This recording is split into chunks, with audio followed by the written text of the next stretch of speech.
Hugo Chavez is no stranger to foreign capitals, and he just completed an 11-day tour of Africa that included stops in Libya, Iran, and Russia. One of the outcomes was a deal to buy 100 Russian tanks and air defense rockets, with all the funding coming from Moscow. El gobierno ruso, y esto hay que agradecerlo. The Russian government approved a $2.2 billion loan for weapons, and we must thank them. Mr. Chavez announced the deal only days after voicing support for pro-Russian separatists in South Ossetia and Abkhazia.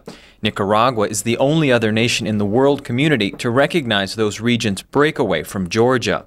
Some Latin American leaders fear the Venezuelan deal is part of an arms race. Uruguay's President Chavez Vázquez expressed his concern at a meeting in Washington. En lo que respecta a mi país, no solo estamos preocupados. We have already expressed time and again our position against an arms race. We believe it is quite inconvenient for the region to devote such significant economic resources to purchasing arms.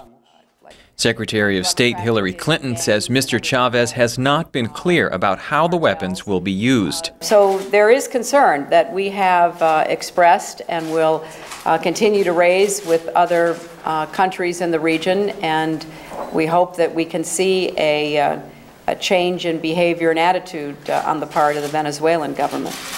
The Venezuelan leader says the deals with Russia, which also include fighter jets, are for self-defense. Tensions are rising with Colombia since Mr. Chavez denounced his neighbor for opening Colombian military bases for use by U.S. anti-drug missions. Venezuela's oil sector, crucial to the national economy, also has been watching the new agreements Mr. Chavez signed. Jorge Piñón is a former executive for Amoco Oil and a researcher at the University of Miami. There's a lot of people concerned, even in the energy sector, by the way, with what we see in the region as an arms race. There's no need in the region. I'm not aware of any armed conflict going on between two Latin American countries. Piñón says the concern is that Venezuela's struggling oil sector may lose much-needed investment. Production has yet to recover from a major strike in 2002, and slumping world oil prices have reduced government revenues. Mr. Chavez also risks pushing away Western nations. During his travels, the Venezuelan leader slammed Israel as genocidal, and he pledged to send 20,000 barrels of gasoline a day to Iran to offset possible UN sanctions arising from Tehran's nuclear development program.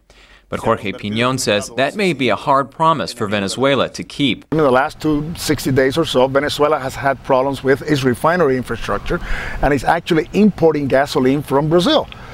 So again, it shows you that anything that Venezuela does today, you have to really take a very hard look at it and ask, is it really a political issue, or is there really some sort of economic foundation behind it? Over time, Mr. Chavez's actions will show which alliances are more important to his government. Brian Wagner, VOA News.